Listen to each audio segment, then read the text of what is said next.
Yo, what's good, YouTube? What's good? It's Stormybman, and I am back welcoming you to another edition of the Friday Night Chop Session with Stormybman. And this is episode number 85. We're calling it the Thunderous Top 10. And that's for this Friday, November 6th. 2020, and we are glad to be here. We're glad to be talking boxing again as we come to the end of another week with more fights on the horizon. And as we get ready for that, I want to welcome my partner here and co-host of the show, Boxing Conversations with Reggie Owens. What's going on with you, Reggie? How you doing this evening, brother? Man, doing good, OG. Doing good. We're coming to another good fight week, man. So I'm doing real good. Yes, sir, man. I'm glad to be here. It's been a long week. A lot of things going on, moving and shaking in the sport. And we're here to kind of recap. We introduced a new segment for the show where we call it the Thunderous Top 10. And that's where we present a dynamite top 10 of fighters that are impacting the sport in a positive manner. And, we're going to keep that as an ongoing theme, but it will be changed from time to time based on any exciting moves or shakeups in the sport. And we did have something last weekend post last Friday's show. So we'll get a chance to get right into all of that and talk about it. Just asking everybody to smash that like button coming into the chat. And we're going to take a moment out to salute who's out there in the chat. We got 503 Lion with us this evening. He says, salute OG. Salute to you, 503. Good to see you out there, brother.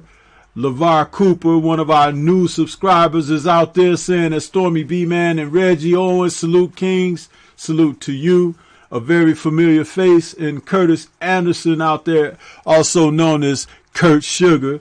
He's saying salute to all, and Bruce Goes, the brother who is loyal and faithful, is out there saluting everybody. Salute to you, Bruce Goes. Good to see you. So as we come on into this evening's show, we get a chance to talk about the actions and activities that have taken place, Reggie.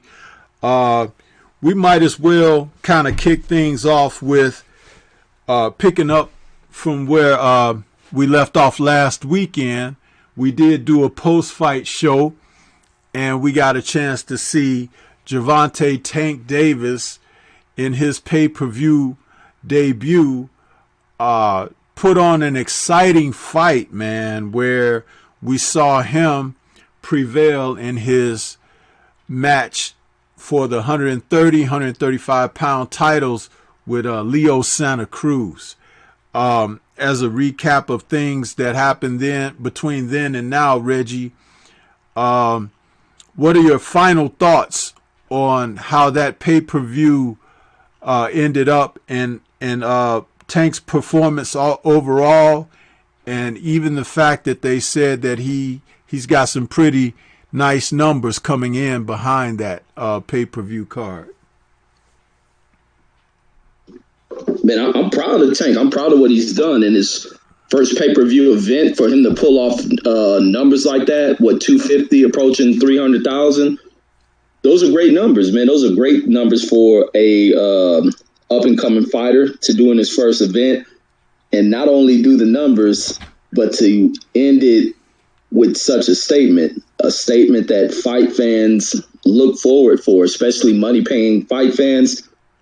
Just bring you to the vintage era of Tyson, going in, watching events and seeing spectacular endings to him. So this is a good thing for Tank Davis. He's young, and he's also has to realize the moment what's going to come up out of this. There's more pay-per-views to come, and he just has to take this game very serious as he moves forward. But excellent numbers, man. I can't knock anything on it. I think what Floyd in his first event was around 250 as well. So Tank is on his way up, man. Good numbers, man. Yeah, it's nice to see when someone who you didn't necessarily expect to come up there and do those kind of numbers and be successful like that in both ways, in box office success as well as the performance in the ring, because the performance in the ring is where everything counts and everything matters most.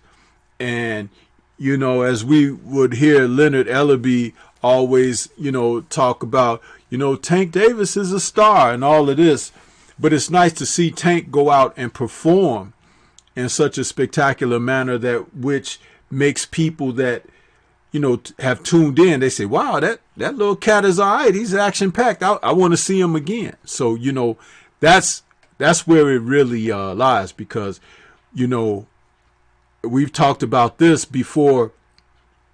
For as successful as he was financially and overall as a fighter, Floyd Mayweather is probably pleased that Tank has something that he didn't have, and that's that great equalizer, that knockout punch. And people will pay to see the knockout punch, whether they like the guy or not, because it becomes a thing where they begin to say, is he going to get another knockout? Is this going to be the guy to go the distance or whatever? So people want to tune in for those men who can put people to sleep. I know I like to watch knockouts. I enjoy a technical boxing match probably more than anything, but you always like to sprinkle in the knockouts. It's just like watching baseball. You can see guys get base hits and doubles all night long, but when you get that guy out there that's that slugger in baseball, and he can put the ball out the park, and he got somebody on base, you know, that's what people want to see. The ball get knocked out the park. And boy, did Tank knock the ball out the park in his pay-per-view debut. Still taking the hat off and saluting the young brother for doing that. Appreciate it. There was also some news, Reggie, earlier in the week, a few days ago, that on the flip side of things, that there was like a little car accident or something regarding him, and he wasn't driving, but it was a vehicle he was in. Were you able to get a follow-up and update on that matter? Yeah, I haven't seen any updates as far as that, but I think they were just saying witness statements or stating that he was in a car. But if the police can't prove it, it won't stick. But it's time for Tank Davis to get up out of there. Get out. You know, you get too comfortable at home, and it's just good to be away from there, man. And like my mind is, fighters belong out here in Las Vegas. I think this is the right environment for him to be in. Get away from what he's comfortable around. Everybody doesn't have the same pursuit of things. Living young, fast, and crazy with the opportunities that he has on the table for him, he got to get away from it. But that's just my thoughts on it. No new updates, though. Yeah, and you know, because he was very successful in his fight and everything, you know, they following him around, waiting on him to, you know, do something or whatever, because they want to have some bad press associated with the young brother. But you know what, man, until they go after Sergey Kovalev and Tyson Fury for the nefarious and disgusting acts that they have pulled over the past couple of years, and both of those guys should be thrown in jail for different reasons. But I don't really want to hear it, and that's all I'm gonna say about Tank's situation, you know, personally. But if they don't want to, you know, talk about these other guys in the sport, to hell with them. We're not gonna go over that. If anything, we'll just show more highlight clips of Tank knocking people out. That's it. Absolutely. Yeah. So we have coming up this weekend another weekend of fights, but on the horizon we got fights as well. But the news that seemingly of the day, Reggie, is that came down the wire, I guess, late this morning early afternoon is the fact that Canelo Alvarez has been released from his obligations to DAZN and Golden Boy. So, with that being said, I know some people are very happy because it's looking like he may be able to be, as they say, a free agent, and may find himself over here with the likes of PBC or something like that. What are your thoughts regarding that, and the fact that it looks like Canelo has gotten out of his deal with Golden Boy, and he's no longer going to be on the zone, and he may be able to go and fight some of these other fighters as far as like what the PBC has to offer or more. What are your thoughts on that? Man, I'm happy to see this stuff unfold the way it unfolds because of, kind of the path that Oscar has gone along. Him being a former fighter, being nothing of the sort that will make you think that he's come from this world. He sees some of the viciousness in which fighters have to deal with when it comes to promoters. And he's taken more of the realm of being one of these janky promoters than a guy coming in here to create a level of change, to try to equal things off of fighters. So with that aspect, I'm glad to see him fail. Also seeing the way he tried to handle things when it comes to the PBC, seeing a black guy in a high executive position with Al Heyman, wanting to take him to court, the mistreatment of black fighters over there, and salute to Earl Spence for even speaking out, calling Oscar De La Hoya out on that, as far as mentioning the fact that Oscar De La Hoya, he treats black fighters wrong. Oscar De La Hoya also speaking about fighters making too much money. So that opens me to believing that he wants to underpay these fighters, undercut them. And now when you look at the fighters that he have over there, who are the most prominent fighters in his stable, with constant complaints of finances and stuff, shady dealings going on. And it's just, thing after thing. And then outside of what he does as a businessman, what he does in his personal life, this dude is constantly in court for something. Either he's in court for some fruity stuff or over here for some old, rapist type stuff. I mean, it's all type of stuff going on with Oscar De La Hoya, along with his substance addictions, things like that. So he's not fit for this goddamn sport. He's not fit to represent anybody. And I think Canelo comes to a point to where he should be shopping himself around. He should be an independent fighter, free agent, and make everyone, the highest bidder, go for him. And it's funny now that Canelo has approached this situation that more of the names that we want to hear him fight, they're calling for now. We're hearing about them calling out Charlo. I done heard today someone speaking about him fighting Caleb Plant, making fights that make sense. And now he gets to be seen once again on, better viewed platforms, this cable network. We ain't got to watch him on this damn app that is put out there that does nothing for him. It's done nothing for Canelo Alvarez, but take him into kind of a nosedive as far as the heights that he was at one point in his career. So he's taking a huge nosedive being over in the zone. And to watch it all fall apart, man. But legally, I hope Canelo is able to go into this court case, produce whatever type of evidence he needs to where he walks away with something, man. He makes these dudes pay a little bit of financial penalty for the little crap they try to pull. And being what they have pulled with other fighters, these other fighters need to wake up to this shit and understand. And this is why you do your research on who you deal with, regardless of, many of the Mexican fighters going over there trying to be loyal to someone on the, the business side of things that represent them. Yeah, everybody wants representation. Representation is everything. But you must also look into the history of these type of people, the character of these type of people. And anybody who doing their research, being Mexican, whatever, from South America, doing thorough research would have seen that Oscar De La Hoya was not the person to be going in and doing business dealings with. And the fall was going to happen at some point. That shit was inevitable. And now it's happened with the cash cow. It's like, it just shows how self-destructive this fool Oscar De La Hoya is. You got the biggest star in boxing. He's a cash cow, and you can't make anything of it. You can't even satisfy this dude. And also on top of you got one of the biggest prospects in the game. And already early in his career, there's all sorts of conflict going on between the two. And Ryan is a damn fool to even stick around with the fool. Ryan should have been at the point where he's at to shop himself around. And this is where people have to have a better understanding of the business aspects of shit and understanding their value within the game. Ryan could parlay the hell out of what type of following he has.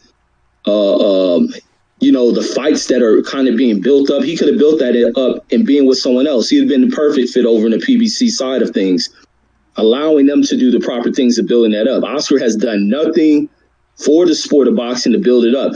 Oscar was part of the play of when boxing started to fail and the UFC started to be propped up. So they should have told these guys something. So I'm glad to see Oscar fail. So I would like to see him up out of here. He's a foul character. And it's just unfortunate for a guy to go from fall from grace the way he does. Oscar was a true to life damn warrior. He leaves the sport, come over to this other side, the shady side of stuff. And he's about as shady as anyone who's ever come into the promotional side of the business. So I hope this is his last days. And it's funny. That's why he's talking about coming back to fight. Money must be really strange over there. But that's all I got. I want to take a moment to go into the chat. We got IGM Tim who joined us. He's saluting myself and you, as well as Kurt Sugar and the family. Eric R is out there, says salute Stormybman, the sensei. Money Brown TV is out there. What's good with you, Money brother? How you doing? Good to see you. Supreme Beast Boxing Talk is out there. He's out there saluting yourself and me. And I wanted to say, Supreme Beast, I will be available for you on Sunday, bro. And who else? We got Eric R saying this should be the last incident to let Tank know he need to stay in Vegas. I agree. Everyone there ain't for your success. Yes. And everybody else is seemingly saluting everyone else. And IGM Tim says that Money Brown, salute family. You sure you know kin to Jimmy Young? He cracking jokes there. Eric R says, if I'm Canelo, I hit up Richard Schaefer and see if we can recreate the Golden Boy model, making him my Ellerby and then hire Al as my advisor and do co-promotions with the highest bidders. He says Canelo could fill his stable with Mexican fighters and Mexican Americans. What is it? Drew Titan is out there. He's saying, yo, Bronx is on deck. Good to see you, Drew. And LeVar Cooper says, Stormy B-Man and Reggie, do you think Ryan Garcia will follow Canelo? I know that's a question that some people are already asking. Reggie, what do you think about that? Do you think that Garcia is going to follow Canelo? Do you think that Garcia should follow Canelo? And do you think that Garcia is of the mindset to be mentored by someone in that manner when it comes to business? Or is he just, walking to his own tune? Let's see if you can answer those 3-in-1 questions, Reggie, for the chat.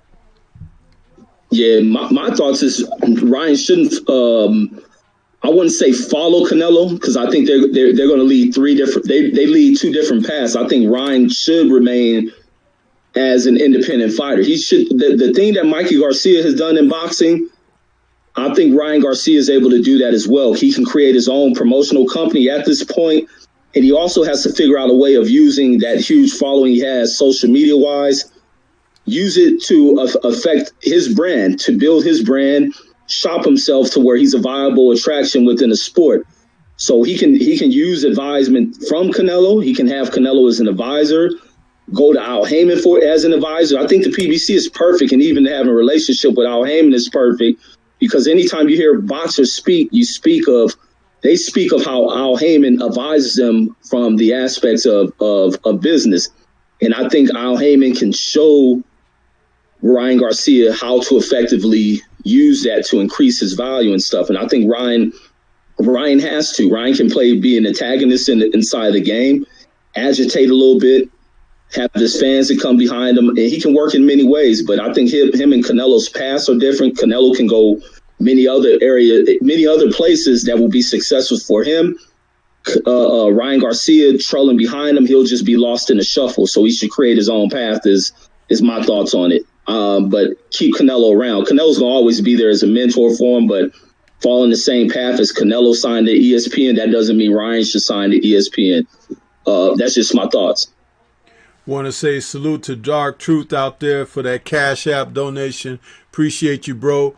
Yeah, I think that the one thing that Al Heyman has done tremendously with fighters is to allow them to become their own businessmen and manage their finances with their careers, whether they're promotional companies, where they can receive a greater dividend in the business end of their dealings, and also to invest in self, because when it's your brand and your product on the line, you're more inclined to be a little bit more focused and everything, unless you just happen to be super immature like a few of the guys out there that I won't name names.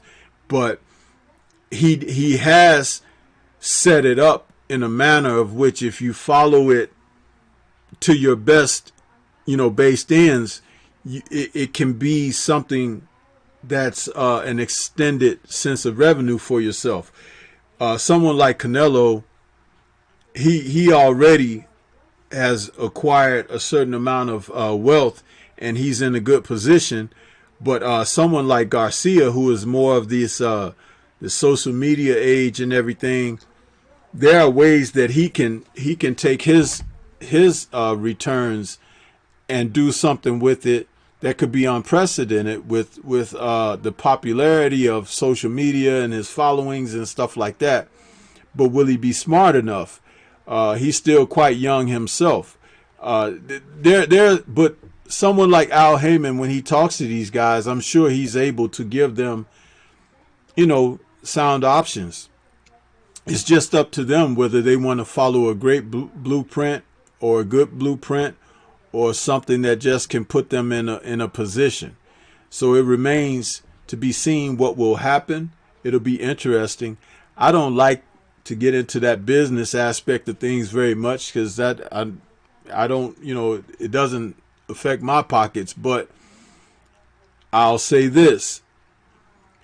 It's definitely changing in the sport of boxing, where these promoters, who for so many years have not always acted at the fighter's best interest.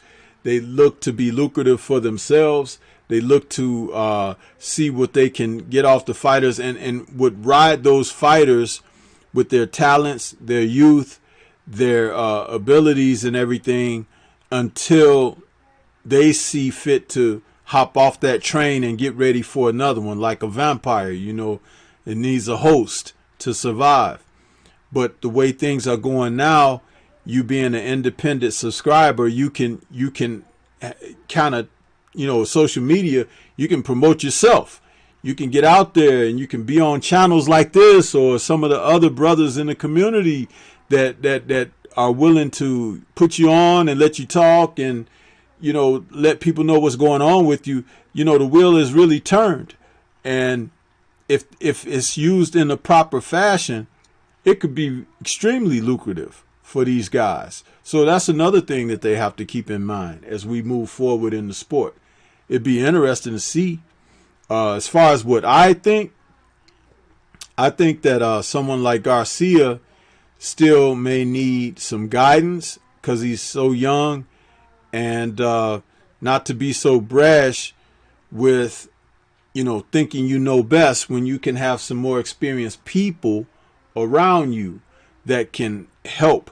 You don't necessarily need them to tell you what to do, but they can put you on to what to be wary of and things like that. So it's just something to think about, and we'll be keeping a close eye on that as we go forward, man. You can do that. But one of the things, getting back to Canelo, that's interesting is he will be able to now, step up if he so chooses to fight certain fighters that people have been saying that he's been ducking, or we've been talking about who we'd like to see him matched up against.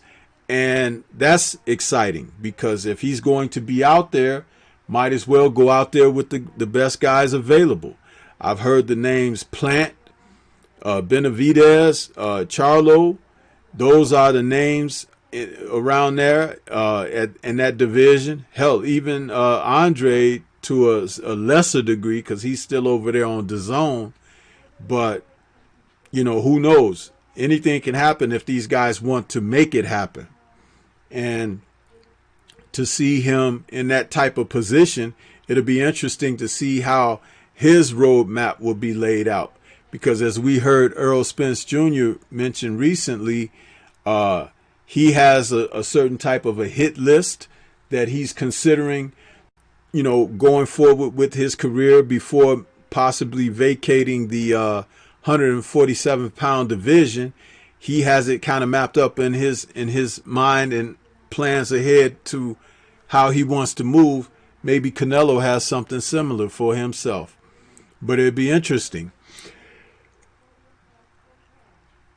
Excuse me. I would like to see these guys kind of put fights together as a series, like going forward for the new year, to plan out maybe 2 to 3 matches for the year, and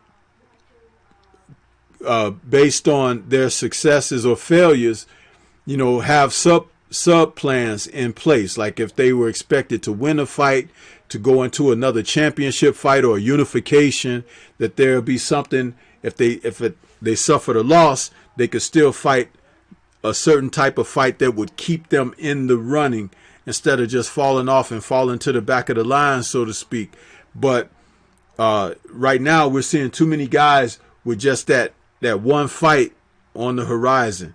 Because when you are your own brand, again, you can write your own ticket, but it falls on your shoulders. So that means that guys would be more astute at trying to ensure that they're taking care of themselves, staying in shape, staying focused, and, steadying the course.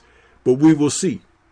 We can only hope, and we'll see what Canelo's next moves are. So that's what I had to say about that, Reg. Yes, indeed. Yes, indeed.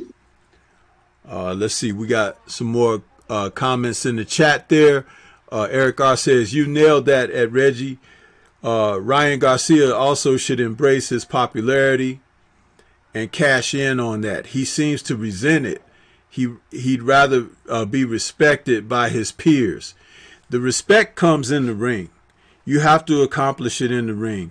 You can't state your respect on social media or how many people follow you and things like that, how popular you are. You get that respect in the ring by dusting off quality opponents and championship matches and things like that. That's where that respect comes. Let's see what else we got here.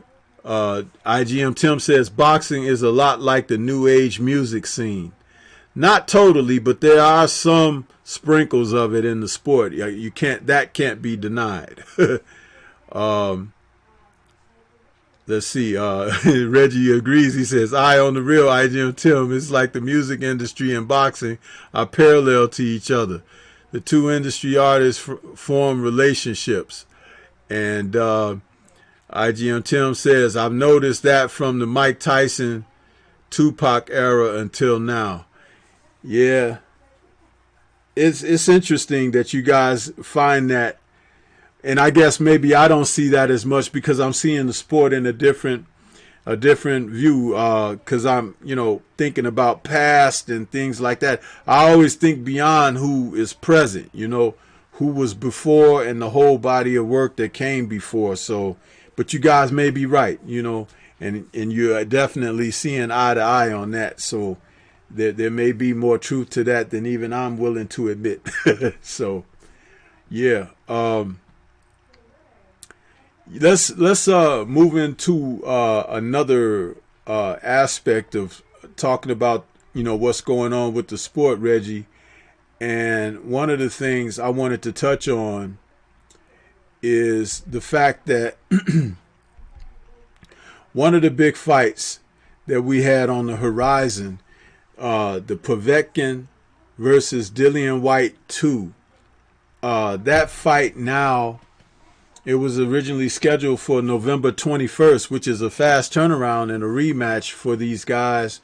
Dillian White having suffered that amazing knockout to Alexander Povetkin. But we've come to find that Mr. Povetkin tested positive for COVID. So that's the reason the fight is not taking place. It's not that he tested positive for some what do you call it, PEDs, as he had done in the past. It's actually due to the fact that he tested positive for COVID-19. So we only hope that Mr. Povetkin is going to pull through on that, because he is 40 years old, 41, and this COVID has been doing a number on people, man. It's taken a lot of our loved ones away and have put people in severe crisis. So even people who were in good quality shape have met, bad results from suffering from this. I know a couple of people, and it hasn't been pleasant at all. So we hope that Mr. Povetkin can come out of this in better shape, and he can resume his boxing career. I don't know that we've had any professional athletes yet that suffer from this, that have it been really detrimental to what they do. But I'll tell you something, it's man, it's nothing to play with. You know what I mean? It's like we gotta be safe. We gotta take care of ourselves and our loved ones when it comes down to this virus, man. It's out here, and it's doing a number on our world, on our society. So I hope that Mr. Povetkin pulls through. What are your thoughts on this, Reggie, with hearing that news? Man, the news gives Dillian White the proper length of time he needed to be away from this fight, because, like you were saying, that turnaround was real fast, and I think it was going to be bad for Dillian White getting right back in there that quick. Gives him time to heal a little bit and to train, because he got some, on top of me worried about like with the effects from that knockout, Dillian White got some ish to work up on, man. He has some ish to work on. And the same issues I see with Tresor and how whack he looked in that fight against Usyk, these fools' gas tanks ain't worth the goddamn. Ain't worth a damn. And this dude coming in heavy, and it's, to me, his body ain't responding to what his brain wants. And that's a sign that many things are losing. His jab is slow. He probably wants it a little bit faster. He wants to turn with a certain punch. Even in that fight, he couldn't bend at the knees. He couldn't throw crisp uppercuts. A lot of his shots were just really from kind of a stationary stance. He had no movement up on his legs. And Povetkin going in here is going to move around on him. That's why Povetkin was so easily able to slip over to that left, hit him with that uppercut. The dude has no ability to move anymore. So he's going to have to spend a little bit more time while this fight is delayed for 2 months. I think they talking about January, to really start tuning up on some things. He really needs to tune up on some agility type things, because other than that, he's gonna get caught with that punch. That punch is gonna find its way back to him, and it's gonna put him out once again. But I think it's the proper time needed for his body to go through whatever healing. I just don't get that process over there, that, or even medically. Is it medically important that a fighter takes a particular amount of time away from a fight after being knocked out? or is it okay to be cleared by a doctor to get right back in a fight this quick? I don't know, but from how we do it here, but then I got questions on how America handles ish as well when it comes to the medical safety of fighters. But I just thought it was, but knowing Eddie Hearn, he pulls a little bit of the crappy tricks. But also the other thing that points out to this one, with this fight being delayed, is the UK is going through some other things as far as gyms. What was I watching? I think it was Frank Warren speaking about how things are beginning to close, and now the athletes are having a little difficulty training over there. So how does that impact and affect Dillian White? Because we remember he did his last camp over in Portugal, and we see how that didn't work out. He went through hell going through a camp. So what is he doing to keep himself geared up for this fight? And now that things been delayed and things are starting to kind of move themselves backwards to shutting down over in the UK as far as the ability to access some of these gyms, what is he doing? What kind of training is he getting? What kind of sparring is he getting if he's doing that? I mean, so to me, I think Dillian White has more of the uphill battle going into that. Now he better hope this COVID has some effect on Povetkin, because there could be something to where this hampers what Povetkin was before and changes him going into this fight. So we will see what the effects are from him contracting COVID. COVID is a serious thing. It ain't no hoax. I think there are effects from it. What does it do to an athlete? Does it create, because I know it's a respiratory virus as well. How does it affect Povetkin's lungs? Does it create cardio issues for Povetkin going into this fight as well? So if that happens, that could be a plus for Dillian White, but we'll see. Well, talking about this, it just gave me another chance to show this clip of him getting iced by Povetkin. And shout out to Drew Titan. He says that loop is the best. Yeah, I promised it. I said every chance I get to show it, Drew, I'm going to do it, man, because we waited to see that for so long. It's classic. It's part of the family, just like we are now. We can put this on at any given time just because. But yeah, Bruce Gold says that KO is killing me. And Watcher says, salute to Watcher out there. He says, too much leaning over. And when you were talking earlier, Reggie, about him not bending his knees, it's hard to bend your knees when they locked from your chin getting cold cocked like that. I don't know what Dillian White is doing in his training, man. I see him doing a lot of cross-training stuff, but I don't see much boxing technique and technical training being done. Anytime they showed him in the gym, even when he's hitting a big bag or something, he don't do it with proper form or technique. And it's like, I watched this, and they really call this guy a professional fighter. That's why he ended up like that. Do you know Alexander Povetkin is the best fighter out of the Olympics from the year that he was in the Olympics that did not win a championship, a world title? So this is not a man who's like just also ran in the division. He's been in there amongst the reign of, it started with, Vladimir was the champion, and Vitaly also with the WBC.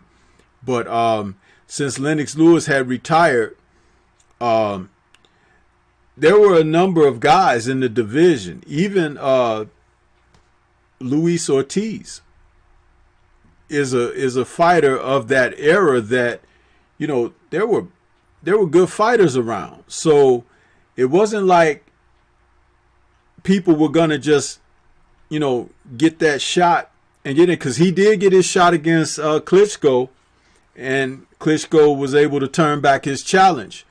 But that doesn't mean that Povetkin was a bum. Even though he was known to be using PEDs and whatnot, he was still a good fighter. So when he did what he did to Dillian White, that's kind of like what was expected. He was also expected to do that to Anthony Joshua. But Joshua's size may have played more of a role than anything. but Dillian White doesn't have the skill set that Anthony Joshua has. So when you look at it in the long run, you could see that the guy is not polished.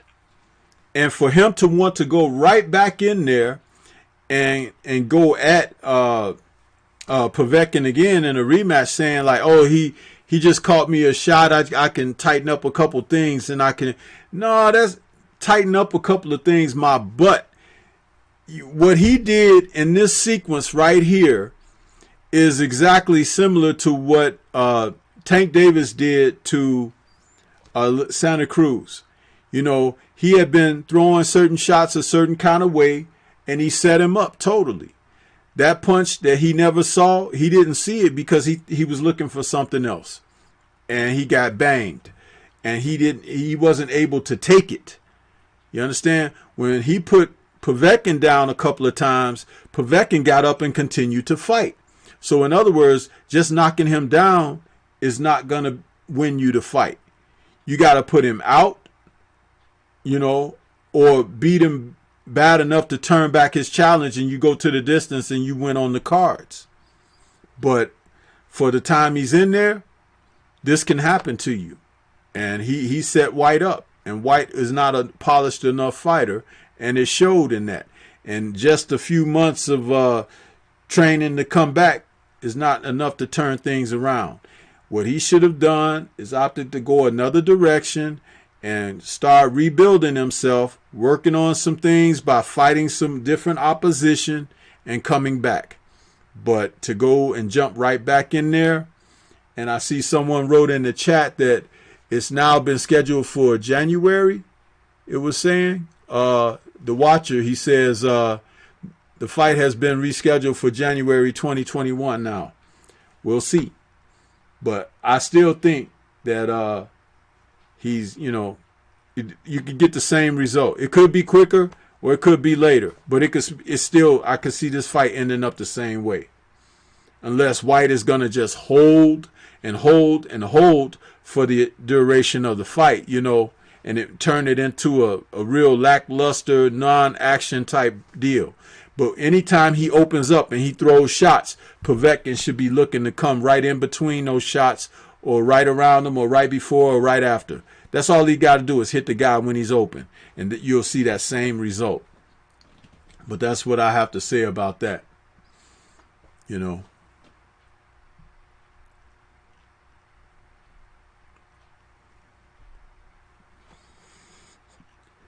Yeah, that's all I had as well. LeVar Cooper is making a comment on that. Your call, Reggie, saying he dead. He's saying that about White in this clip.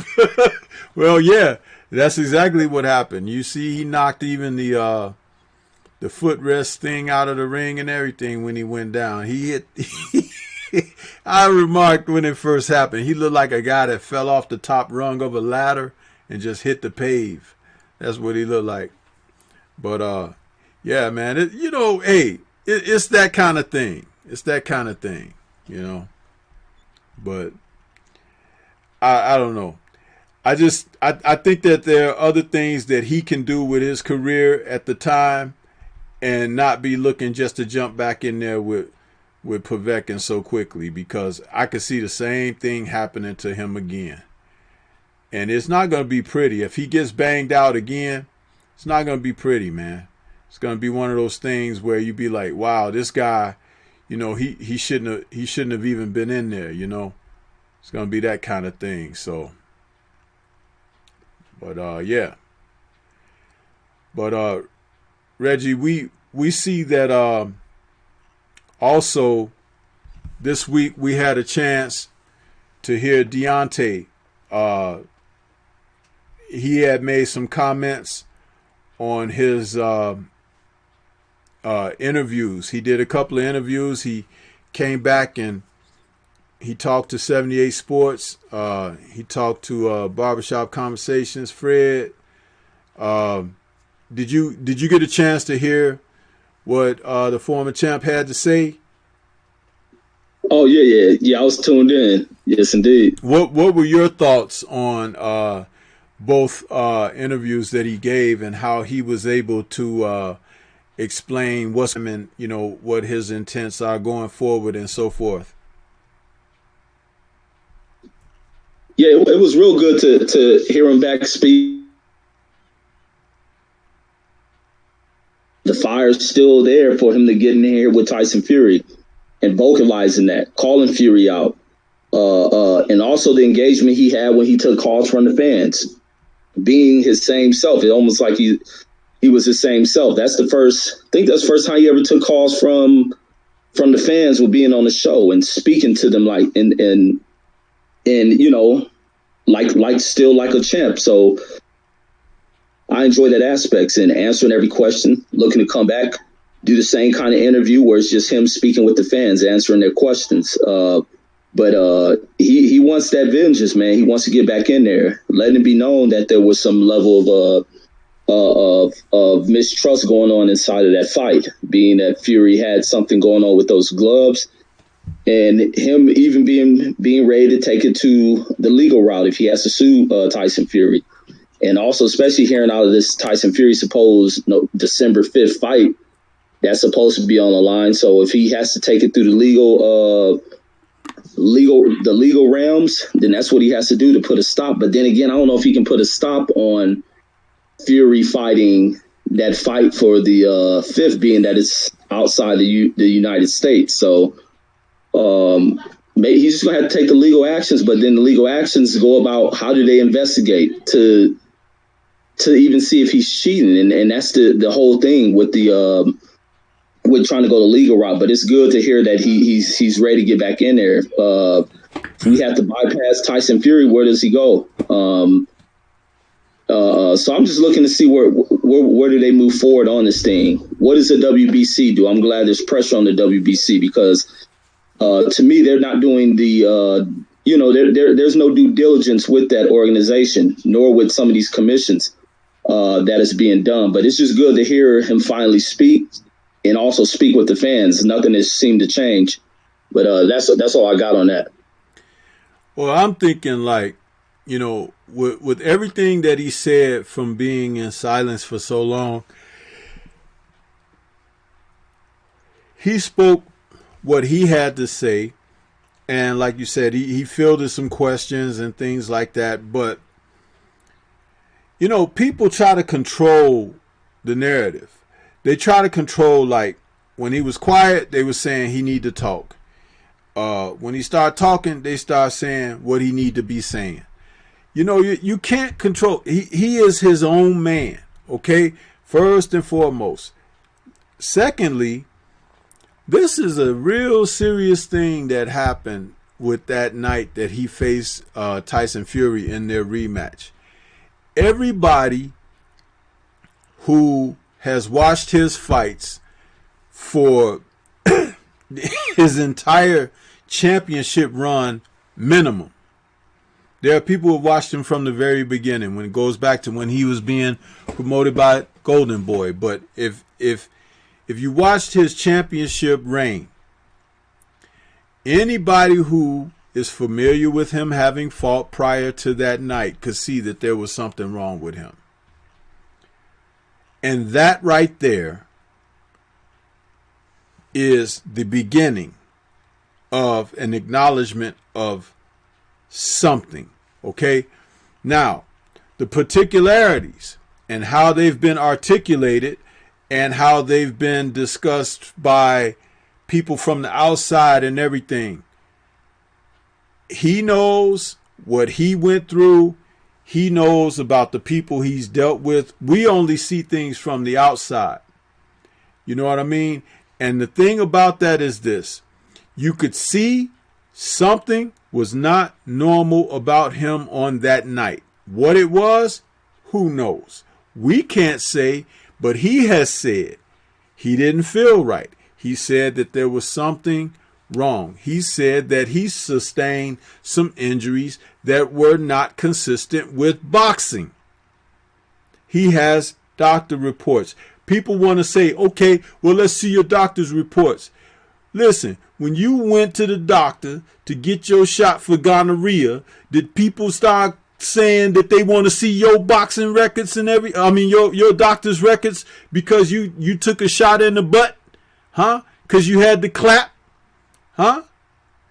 No, that's your private information, right? But if it has to be presented in a court of law or something like that, I'm quite certain that there are people that can take care of that for him.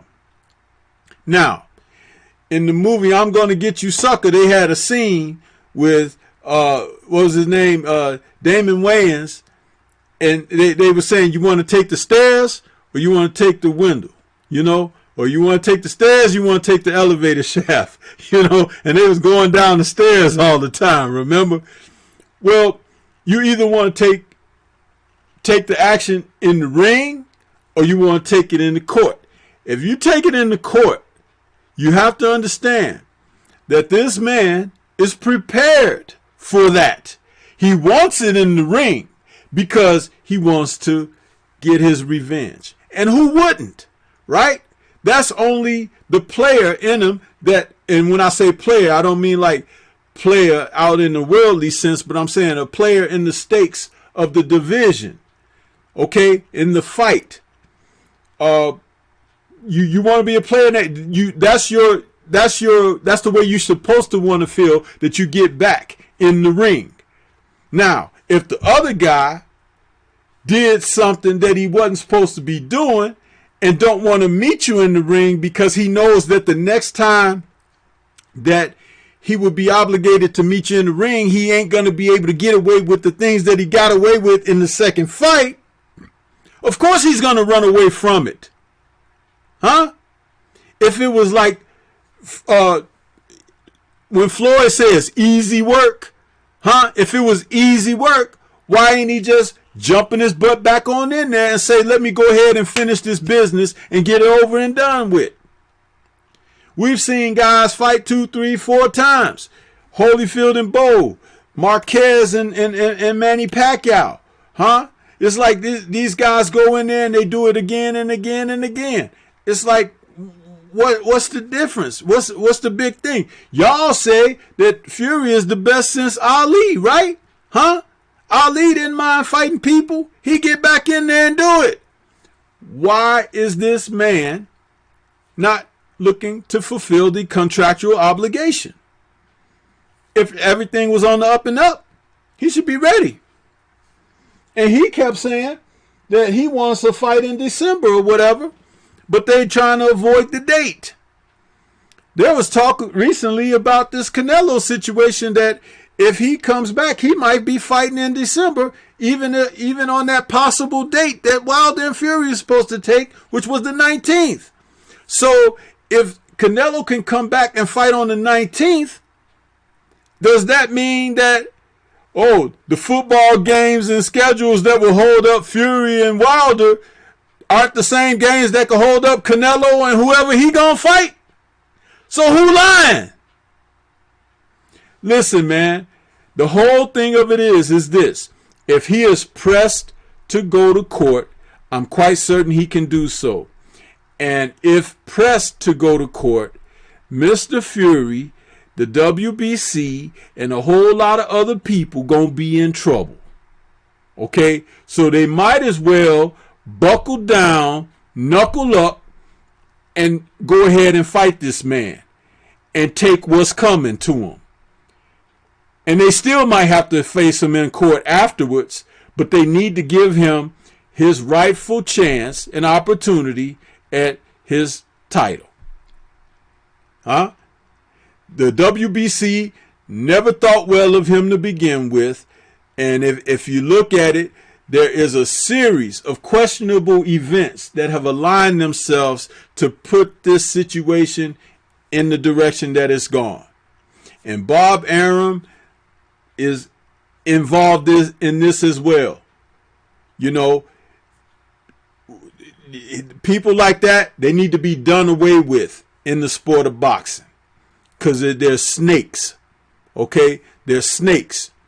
This man offered a voluntary challenge to the title to this guy. Okay? And all of this stuff has happened. All of this conspired, concocted plan to take this man and remove him from the championship title that he held for 10 defenses. Okay? And to try to freeze him out. Again, remember, it was 5 years ago that they were talking about freezing him out on the side of Anthony Joshua and Ed Hearn as far as unifying championships, right? Oh, who knows Wilder? Nobody knows him or whatever. And they were like, we'll freeze him out. That was their words. Because even at that time, they didn't want to respect what he brought to the ring, which was the threat of knocking people's heads off, which is what's supposed to be in the heavyweight division in boxing. But this is not supposed to be just snatch, cash, dash, and grab for leeches. And vultures out there like Hearns and AJ for what they were doing and what they brought to the sport. Because they robbing people. If the Charles Martin that's available today was the man of that day when he faced AJ, AJ wouldn't have got that belt from him. Charles Martin is a totally different fighter today than he was when he faced AJ then. He has improved. Let's see him fight a rematch. Let's see him get a rematch at that IBF title that he once held. You know why? Because they're trying to hold those belts hostage as if they've done something. They already lost it once to a guy who wasn't even supposed to be in there with him, right? A guy who wasn't even supposed to happen. It became the first Mexican heavyweight champion in history. They are a laughing stock. And on this side of things, with Fury, who has never fought anybody outside of Deontay Wilder in the top 10. And even now, he's still trying to fight someone outside of the top 10, even possibly the top 20, Because who the hell knew who Otto Wallin was, Or the other guy he fought that I can't, Tom Schwartz. Who knew of those guys when he selected them to fight in between and around his fights with Wilder? Why wasn't he made to fight a Dominic Brazil, a Dillian White, or a Charles Martin, or a Povetkin? Why wasn't he made to fight those guys? Tyson Fury, but he's supposed to be the new Ali, facing guys who don't even rank. It's a farce. But when they go in there against Deontay Wilder, all the cards and everything is stacked against the man. Because he has made it known that he is a man of the people. He has exemplified being a man of the people. But that's not the man of the people they want representing at the championship level. They want a man like that silenced and besmirchified because that represents hope. It represents strength. It represents power and progression. And for certain people, a certain class of people who need that in their lives, they don't want that in their lives. They want to remove and extract that from their lives because that's not what they want to perpetuate. They'd rather perpetuate someone riding around in a golf cart full of orangutans. Do you think that Deontay Wilder would ever be caught dead riding around in a cart of orangutans? Absolutely not. But he can fill a stadium and don't even be the main event, right? He could be a man in the audience and signing autographs and walking amongst the people, taking pictures, interacting as a real people's champ, not running off hiding and talking crap on Instagram while powder is piled up on the table behind him. That's not what he does. He's with the people, his people, and he represents that. He represents strength. And when people talk about king, you don't understand what it means to be king when you're a bunch of snakes out there, huh? Peasants who have gotten together trying to usurp power. But you can't take what God has given. You can't. No matter how much you conspire, no matter how much you desire, no matter how much you try to plot and plan, as you dig those graves, make sure you have some extra plots, because you're going to find yourself laying right there yourself.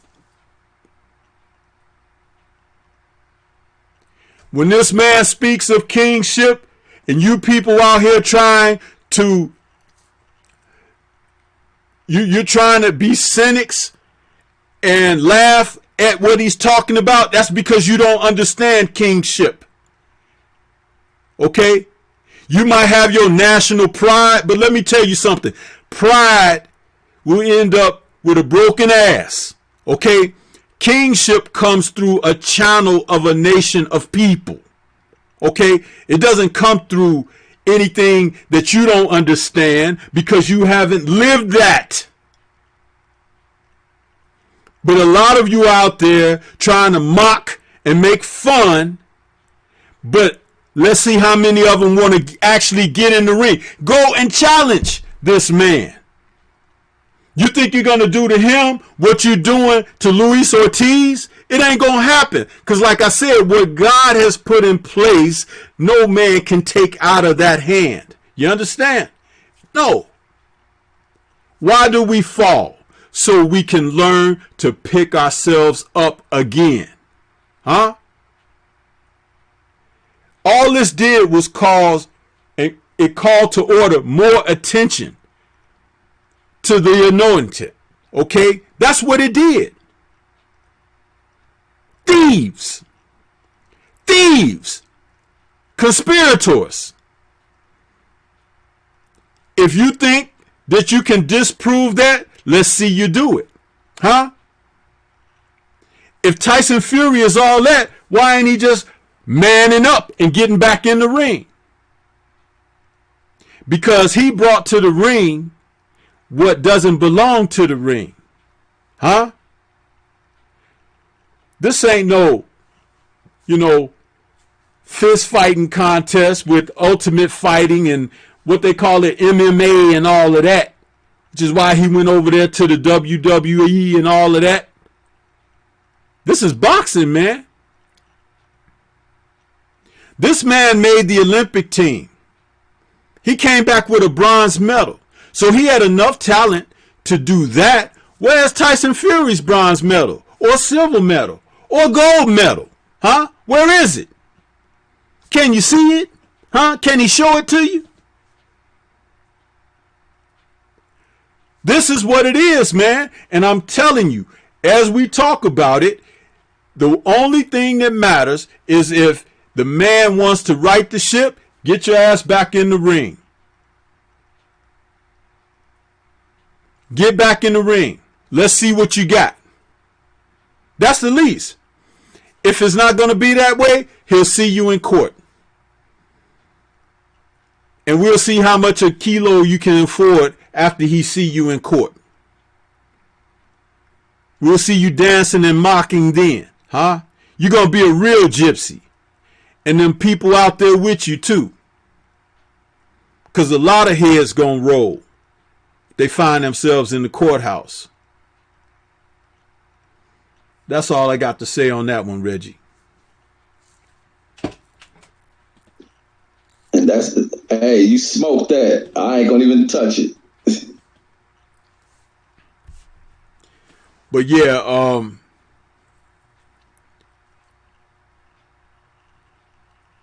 let's go. We got Buddy Lee. Just subscribe. Salute to you, Buddy Lee. Appreciate your subscription, bro. He says LDBC. Yes, sir. Yes, sir. Appreciate you, man. Let's go to the Thunderous Top 10, Reg. Because we titled the show the Thunderous top 10, and kind of anxious to get into this week and talk about it, because it's a new segment, and I think I really enjoy the fact that we'll talk about that, the Thunderous top 10. Let's see.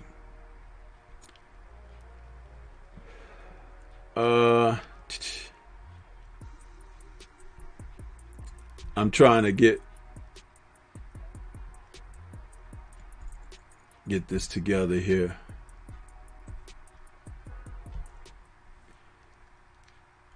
My Thunderous top 10 this week has changed. There's a couple of new faces in here and a couple of guys who have been left out. And they were left out on purpose because some things have changed. Trying to get this here. As you could look here, my Thunderous top 10, starting from number 10 going up to number 1, is Arthur Bitterbeef. I dropped Bitterbeef down to 10 due to his inactivity. He was supposed to fight in October but suffered an injury that will have set him back to 2021. But he is in the top 10 because as a unified champion, he has knockouts in all of his fights. I think he's like 15-0 with 15 knockouts, something like that. And Bitterbeef is a devastating puncher with both hands, extremely strong guy in the light heavyweight division, and he owns it. This is the type of fighter that we want to see, and this is the type of fighter that can please audiences with his type of performance, because he goes in there and he takes guys out. So Arthur Bitterbeef is at number 10 here. At number 9, entering the Thunderous top 10, I have added Naoya Inoue, and this was based on his performance against Jason Maloney, because in that fight, he showed us something a little bit different. Instead of just going out there trying to take the guy out, he boxed. And this may have been, Reggie, as a result of the fact that, he was coming back from that tough fight with Nonito Donaire, but he also had a bad cut from the Donaire fight, and he was looking to work himself back into this gradually. And he boxed Maloney and gave him a different type of look, but he still delivered the power and took him out when it mattered most. What do you think of those two guys so far, that number 10 and number 9? Reggie, do you have any comments on either guy? No, I like it. Okay. I like Bitterbeef. I would have got Bitterbeef. I don't know, because this Thunderous 10 must be good. I like Bitterbeef, but like you said, the inactivity keeps him down there. Yeah. That's the only thing that would keep him at the bottom. I guarantee you, if he were more active, because the COVID situation for this year also made things delayed, because he would have fought way before October. But it was October that his scheduled date that he was supposed to be. It was actually supposed to be, I think, on the same night as Inoue, or at least a week before, something like that. But he got hurt in training. He suffered an injury, and that took him off the slate for the rest of the year. So that's the only thing. Now Inoue, he popped into the top 10 because of his performance against Maloney. Did you get a chance to finish watching that fight? Yeah, I had went back and watched it, but he boxed well, like you were saying. This is a kid who can mix it up, man. He's schooled well, and his punch selection is perfect. Throwing that right hand in there, the way he landed that right hand was something effortlessly. He knew exactly where Maloney would be. He laid that punch in just for Maloney to walk into. It was a perfectly placed punch, but all throughout the night, man, he just beat Maloney up through good boxing, not having to mix it up, not having to overcommit or go for this thing. They try to create this legend behind him as being a monster for just going in there, knocking folks out. He went in there, boxed his way through, broke his opponent down, and ran his opponent into a perfectly placed punch. I like Inouye's style. I like his style. Yeah, I like him too, and it was based on his performance in this fight. Because I believe that Maloney was the kind of guy he could have took out. I had actually said my pre-fight breakdown of it. I gave him 3 rounds. I thought he was going to take him out in 3 rounds. They had a common opponent in the World Super Series in Emmanuel Rodriguez, and I thought that his performance against Rodriguez, he took Rodriguez out in 2 rounds. And Rodriguez had fought Maloney to a split decision. So a split decision, majority decision, it was one or the other. But he got a close decision over Maloney, which is why he ended up facing Inoue. But this is the type of fighter that he showed patience, Reggie. And he boxed him and still took him out. But he boxed him to a point where he basically took him late and then took him out. And still had the power to do so and everything, but he showed so much more of his skill. And that's what I liked about that. And that's what, brought him into the top 10 off of that type of performance. Now, at number 8, the other new entry is Gervonta Tank Davis. Based on his knockout over Leo Santa Cruz, who was a 4-time champion. Santa Cruz, who had fought a better resume of opposition than Tank Davis, who had up to that point basically had Yuri Gamboa. I'm having a hard time with his name this evening. Gamboa, which was a good fight for him, a good win for him, but I think that he didn't look as good as he could have looked against Gamboa, but against Santa Cruz, he took some shots. There was some adjustments made on the fly. We talked about it in the post-fight show and everything that put him in a better place. And that's what I felt that brought him into the top 10. The fact that he showed adjustments on the fly. He was able to walk the opponent down like a more veteran type fighter, and then set him up with what was the inevitable knockout blow. He was originally trying to catch him with that knockout uppercut as Santa Cruz was coming in. But when he finally got it off, he got it after being on the attack. But guess what he did, Reggie? He had set it up with some earlier body shots. And when he feinted to the body like he was going to the body again, and Santa Cruz had bent down that way to block the body shot, his chin was wide open for the uppercut. A lot like the Povetkin and Dillian White situation, and he took him out. And as you said, it looked like he killed him. So Gervonta Tank Davis kicks in the door to number 8 for the Thunderous top 10.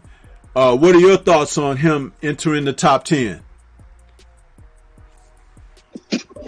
He definitely belongs there. He definitely belongs there, especially after that type of performance he put on, and not just that not that it was just some one punch knockout. It was what he set up. It was what he built up, and it was what he saw and how he set it up. So it just shows that Tank is beginning to level up.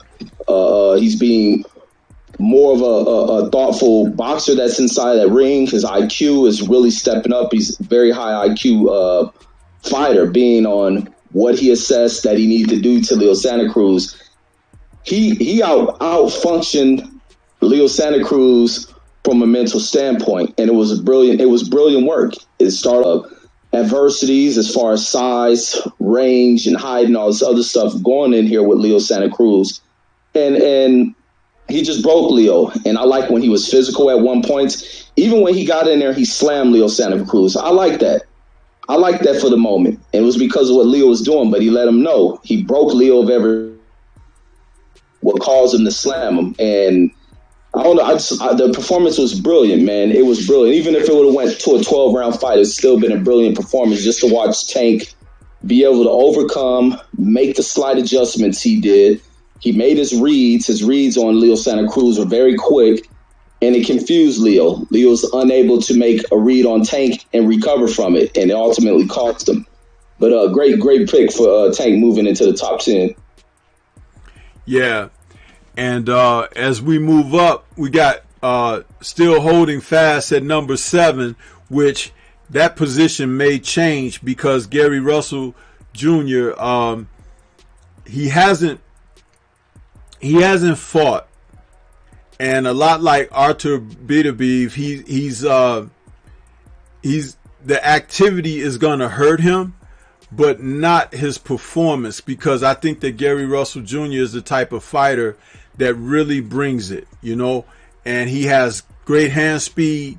He's always in shape. He's a good fighter, Gary Russell Jr.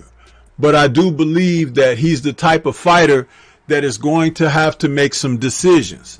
I had indicated when I spoke with his brother, Batman, I had said that why don't he just take his show on the road and start fighting in a couple of other countries where he can just get busy and everything, because stop waiting for the annual, mandatory, and just take your show on the road and get his name and face out there in other areas of the world and beat up on some guys. Take that aggression out on some people and stop wasting his prime years. But if he doesn't do something within the next, let's say, 5 to 6 months, he's going to drop. And it won't be because of people being better. It'll be because of what he hasn't done. So what are your thoughts on Gary Russell? Man, I'm not the biggest fan of Gary at all, man. I respect Gary, but he just ain't doing enough for me to be in the top 10. I think Beterbiev should take the spot he's in. I would have put Teofimo at 10 and put Beterbiev in Gary Russell's spot. Yeah, I'm not sold on Gary Russell at all. Tio gets nothing on this one, not at this time. Not because he beat a washed, not because he beat a washed Vasily Lomachenko, who ran away from Devin Haney and ran away from other competition that could have fought him. And he asked for, he asked for what was that? What do they call it? The safekeeping championship. Where you keep a guy safe from any harm. And that's who Teofimo defeated. He didn't defeat a man that was out there knocking down walls and knocking down opponents and beating men who deserved to be in the ring to disprove the lies that they told us about him, saying that he was the best since Ali as well, just like they said Tyson Fury was. Which is it? Is it Fury or Lomachenko? And Lomachenko had already lost a fight in his first 2 pro fights. So he can't possibly be the greatest of all time if he only fought 15 times and lost 1. Huh? There are guys like Floyd Mayweather who are 50-0. Huh? So he's better than Floyd Mayweather? Get the hell out of here. No way. At number 6 is Jamal Charlo. And this man right here, who is on nobody's pound for pound list, which is a disgrace within itself. This man right here is the WBC middleweight champion, but also he was a number 1 contender that was supposed to be going after the big drama show, Triple G, who also looked for a way out, to avoid this man. It's not that the man is so good and that they don't want to fight him. It's the fact that they don't want to risk anything at all. But they want us to refer to these guys as great. This is a man that they were trying to say that was as good as Marvin Hagler, Triple G. Not if he ain't fighting Jamal Charlo, he ain't. But anyway, Reggie, what are your thoughts about Jamal Charlo? Man, looking at the list, I would like to switch Jamal Charlo and Canelo's positions. And the fact for that being, Canelo has avoided this guy for so long. Jamal Charlo being on his heels, him having these great performances, and even in his last performance against a highly touted contender, former title challenger in Derevyanchenko, to go in here and put on a performance that was superior to the Triple G performance with Derevyanchenko and Danny Jacobs' performance. So I would like to put Charlo where Canelo is and reverse it, being Canelo has kind of taken many steps backwards, fighting lesser opponents. The questions of his how clean he is as a fighter, and also some questionable things as it goes into his fighters taking these kind of lottery ticket fights to only take a dive and being in that Sergey Derevyanchenko fight. That's my thoughts on that. I like to see Charlo leapfrogging him, being that Charlo is an avoided fighter. So being that the guy on the list is avoiding him, along with other guys who have been media propped and not fighting the WBC champion. That's my reason for that one. I got you. And to answer Big Homie Coop out there in the chat, salute to you, Big Homie Coop. That picture is Sugar Ray Robinson landing a devastating left uppercut 45 on the chin of Bobo Olsen, man. That's what that is. That's very vintage right there. And that's the Sugar Man, Mr. Pound for Pound himself. So that photo was chose specifically for this list and will remain the backdrop for this list, as the list can change from week to week, sometimes from a fight to fight situation. And let me let you guys know that if Reggie is saying he could see names on the list being slipped around and changed around, that's how this works, because it's really performance based and everything. But as I said before, the names can be shuffled from event to event. This is not something that's etched in stone. So yeah, that's a good point that you made there, Reggie. The next one is number 5, Josh Taylor, the winner of the Super Series and his championship victory over Regis Prograis. The guy can fight, and prior to that, he had beaten guys like Baranchik, and he fought in a manner of which you could see he can box, he can punch, and he's got a chin. You know, this guy's kind of tough there, and it's not even about, you know, his national background or anything like that. It's about his accomplishments in the ring. And thus far, I had said that Regis Prograis should go over there and defeat him. But in order to win that fight on the road like that, he was going to have to come outside of himself, sell out, go for a knockout, and not leave it in the judge's hands. And since Prograis was not able to do that, and he prevailed, that's the difference between one being on the list and the other not. If Prograis had done exactly what I had suggested he needed to do, he'd probably be on this list with no problem over Josh Taylor. But you can't take away the fact that Josh Taylor has that win on his belt, and he came away from that tournament with the Ali Trophy. The next one, Saul Alvarez, Canelo. Reggie has already indicated why he thinks that Canelo shouldn't be that high. And I really can't make an argument as to, you know, be in disagreement with that, outside of these guys being in the top 10 here. They can move around in this top 10. So the fact that Reggie said that Charlo maybe should be where Alvarez is on this list, that may be a very good way to look at it, because he did duck the Charlo brothers when they were all at 154.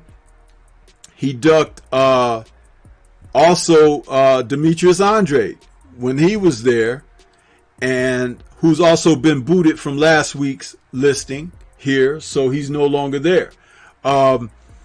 And for the weight classes that he's gone up and won titles in, he has not fought the best man at those weights and the best champion that held those titles.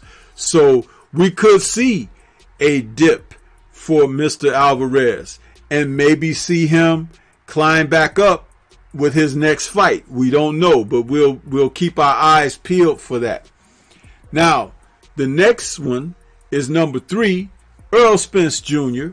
And Reggie, we have Earl at number 3 simply on the merit of there was originally a consensus about pound for pound list with Bud Crawford being the pound for pound best fighter in the sport, but Earl Spence being the best welterweight. Well, if Bud was the best pound for pound fighter in the sport at one time, and Earl being the best welterweight, that would still put him beneath Bud as far as that pound for pound. So I've done something a little crafty here with Earl being there, but he could actually displace Bud with his performance in his upcoming fight with Danny Garcia. What are your thoughts about Earl Spence and his position on the list, Reggie? I agree with that. Number 3, very high spot, because these are hard to rate. You got a unified champion, then you got another guy who's a former unified champion and still a highly rated guy. I agree with that. Yeah, I agree. We argue 2 and 3 between Crawford and Spence as well, and many people argue because Spence is a unified champ. So I think those are good positions. And matter of fact, Crawford's coming up on a fight that's coming up. We'll judge his performance being first, and as well as Earl's being after that. Then we'll be able to judge, because like you said, they'll interchange with each other. So yeah, I think I can't argue that position. Okay. Well, number 2 is Bud Crawford, and we're going to see him as early as next week. But Bud is there based on 2 things: his accomplishments before making it up to welterweight, and the fact that he is undefeated at welterweight and knocked out each guy that he's faced so far at welterweight. With the tough Kell Brook coming on the horizon next weekend, we're going to see exactly how he deals with stronger, bigger welterweights, because that's what Kell Brook is. But Kell Brook is nowhere near a better boxer than he, so he should be favored in the fight, despite what Kell Brook's so-called physical strengths are. Most people don't want to give the psychological aspect much thought when it comes down to these fighters. And if you were to ask me about the psychological placement of each fighter, Bud is head and shoulders above Kell Brook as far as that. So he should definitely be favored in this fight. And don't be surprised if he makes Mr. Brook bend the knee, because the old ticker may not be as strong as he thinks it is. But that's what I have Bud at number 2 there. No longer being pound for pound the best in the sport to me, because the man that I have at number 1, Jermell Charlo, as I stated last week when I introduced this Thunderous Top 10, Jermell Charlo to me is pound for pound the best fighter in the sport. He's the Thunderous Top 10 number 1 fighter on this list, as he has shown the propensity to be a championship warrior. His approach to the fight game, which is his take no prisoners. He is a motivated man. He is a man that has, he has intensity. He has a psychological demeanor that is fit for a fighter. No fighter friends. We do this for a living. We warriors. We lions. I'm gonna take it from you. That's his approach.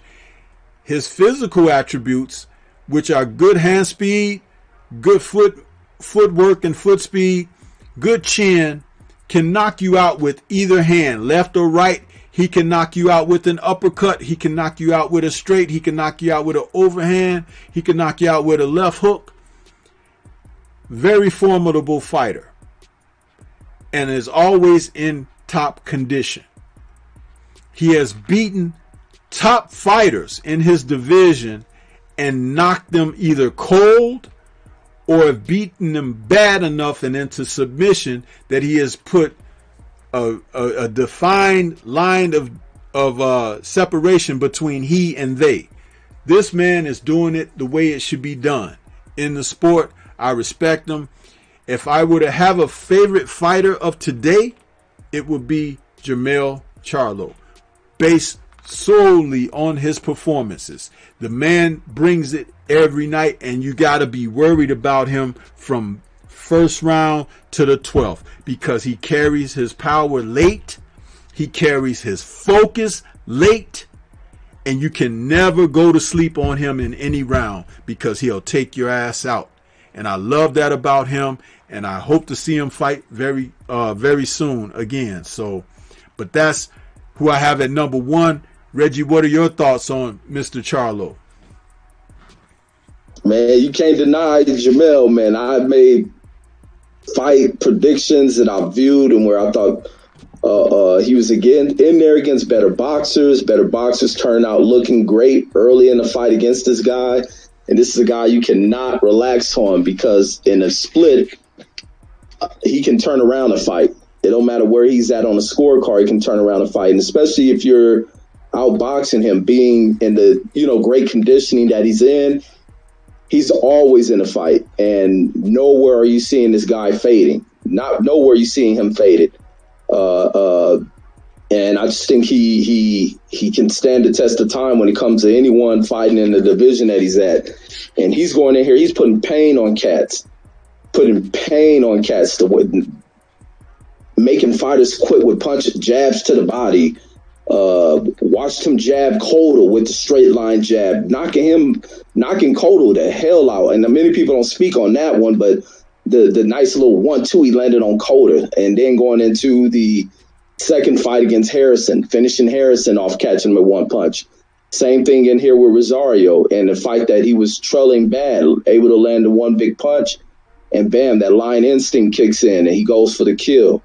And to watch him finish a guy with the jab is, if he starts using that jab a little bit more, he's going to finish off a whole lot of guys inside this game just off of the jab. And what's his name? Remember hearing Harrison speak about him is the fact that he punches well to the body. So if hearing that from a boxer who competed with him, a boxer who had a rivalry with him, to speak openly like that shows that, man, the respect for Jermell was gained after fighting in that fight, and being that this dude is so accurate and precise on where he lands the shots to the body. And hey, sky's the limit. I can't go against him no more, against making picks where I think someone can outbox him or whatever. Can't do it no more. It has to be proven. Otherwise, anyone matched up to him, I got Charlo. Yeah, he's an amazing young guy, man, and he's in his prime right now. It's like, let's see more of him right away. Let's line him up, That's the way I feel about him. But yeah, that's the Thunderous top 10 for this week, and good job on that, Reggie. Great comments on it, and we'll look forward to what transpires after next weekend, when we'll see again Bud Crawford performing, and see if it elevates his consideration or if it drops him. We'll see what happens. But yeah, that's the Thunderous top 10. Now, I was waiting to take the moment to go into this, to talk about this guy, because this fight took place Wednesday night, man. Imantas Stanionis. I cannot get that guy's name. Stanionis took on Justin DeLoach. And Reggie, this was a fight that I originally was not going to watch. but I am so glad that I decided to tune in and check this fight out. It was aired on Fox Sports 1 Wednesday night this past November 4th. And I think we saw a young man who has kicked the door in for the 147-pound division in Stanionis. This gentleman looks like a tank, and he fights like a bruising killer in the ring. What are your thoughts about this fight that took place and the action? And let me just say this before you respond, Reggie. This was the type of fight that their styles matched perfectly. It was a good fight, but it had a tragic ending for one of them. And just go ahead and give your breakdown of what you saw, Reggie. Man, I seen someone to watch out for. Someone that people should keep a radar on. In this Deloach versus Stantonis, or however you pronounce the name. But going in this one, man, seeing Deloach, I'm familiar with Deloach. I thought this was going to be just another showcase for Deloach. I didn't think too much of the other guy. Thought he'd be a little bit too inexperienced. Thought Deloach would use a little athleticism, height, and range to just keep this guy on the outside and just march him down. And seeing Deloach do it for a little bit, but then early in this fight, I see Deloach reaching out to grab, and I forgot what recent fight when I seen a fighter do that immediately, like going to reach early in the fight and end up seeing him get knocked out. That lets me know they felt something, and he did that in the first round where he just reached out to try to grab the guy for no reason. But then it was like in the second round, so I didn't really get to really see the true power, but Deloach felt something from this guy. But matter of fact, I don't even think he got hit. It was when he got a little bit too close to Deloach, trapped Deloach against the near the ropes. Deloach reached out to grab him like, I don't want to get hit with nothing. Moving on to the second round where I was like, Deloach needs to clean up. I thought he was leaving his hands down a little bit too much, just trying to turn at the angles as defense to kind of roll and deflect and pull from shots was in the second round. And I think it was about like 2 minute 40-second mark or something. If y'all go back to watch it, this dude throws Deloach is moving backwards. Deloach is moving around, moving backwards.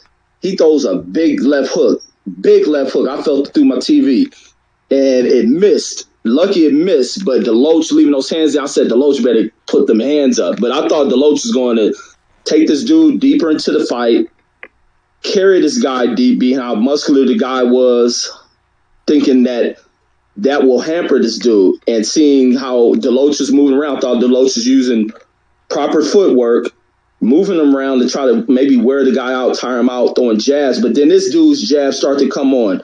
And his jab was more effective than the long jab of Deloach. And it was snapping the heck out of Deloach's head. And I said, God, this dude is strong.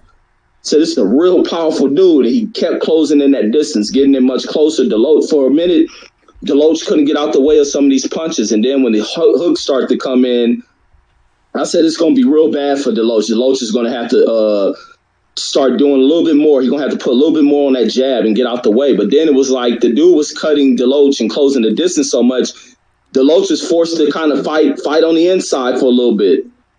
And then also try to use more of these clinches. He was grabbing a little bit more. Even he was having difficulty even clinching up with this dude. And it just showed how strong this dude at. I was surprised it says 147 pounds because I didn't get too much info on the fight. I just ended up tuning in at the last seconds to catch it and seeing. I was swearing it's probably 154 because I know he looked like a middleweight, didn't he? Yeah, for real. I'm like, so I didn't know nothing about it being no welterweight at all. But and the fact, like me and you were talking earlier, you just brought up about the dude's cardio conditioning was good because the dude never slowed down and he never backed up. It was nothing Deloach can do, and I was just like, it was just going to be an inevitable stoppage. You can see it worn on Deloach's face. Where he just looked like, man, there's nothing I can do to this dude. I'm going to try to survive. Then he gets hurt in that, what was that, like the 7th or 6th round when he got caught with that left hook or the right hook, I say, man, this is brutal. And the way that dude turned it on, he knows exactly when to turn it on. He turned it on properly. And lucky it wasn't enough time in that round for him to finish off Deloach. But Deloach coming back in that next round, able to survive using good footwork, moving around on this dude, trying to style on the guy, but not really giving too much offensively. It's just him being defensive and staying separated from the guy. But that falling round after that, when he completed everything, he caught Deloach, mixed those punches up well, went down to the body, left hooks, uppercuts, right hooks, mixed it all up, man. He's beating the crap out of Deloach, and it was ultimately a good stoppage going into that. I was surprised to see him take the 2 knockdowns, but I thought this dude was going to knock Deloach's head off. But all in all, man, this is a kid to keep an eye on. At 147, man, kid may be trouble down there, but that's all I got. Yeah, he looked extremely strong to me, Reggie, and he looked like he can throw every punch in the book, but he's not a boxer. He's I won't necessarily call him a slugger, but he's a pressure fighter. Like, you remember Winky Wright, right? Winky used to like to walk guys down with that high guard and come up to him, right? But he'd outbox you, you know, from that position. Catch your punches, slip your punches, boom, boom, boom, fire his shots. This guy is similar to that, but with power punches. You know, his jabs look like they're very heavy. His uppercut is devastating. His left hook to the body, man, he hit Deloach with that a couple of times, and you could see that Deloach didn't want no more of that at all. And that right hand that Freddie Roach was telling him to throw, it was just missing, you know, whizzing by Deloach's head. But that left was dangerous, man.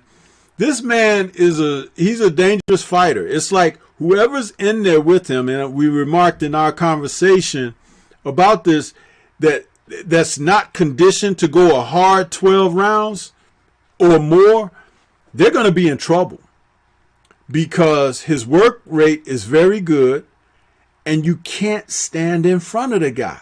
So you're going to have to be able to give angles, move, tie him up, be strong enough to tie him up, because Deloach was definitely not strong enough to do that.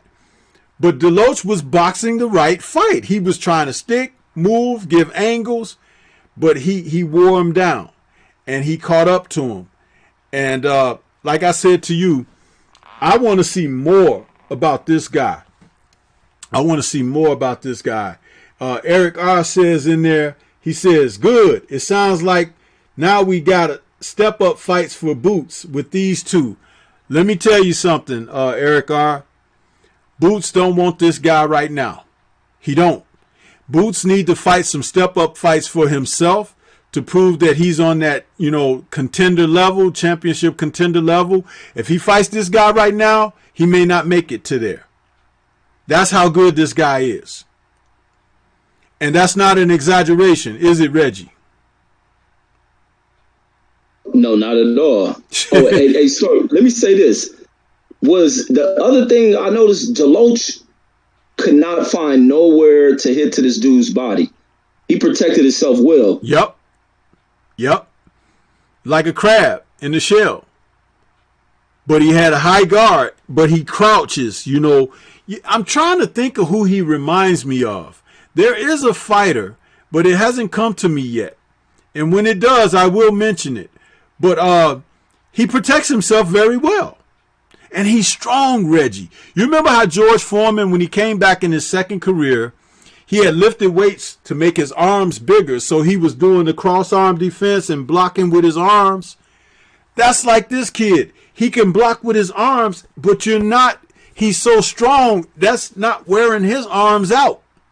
You know what I mean? It's like, and you can't really get solidly to his body. So, yeah. Boots better stay away from this guy, and your guy Virgil Ortiz better stay away from this guy, because he'll eat both of them up inside of 12 rounds. I'm telling you.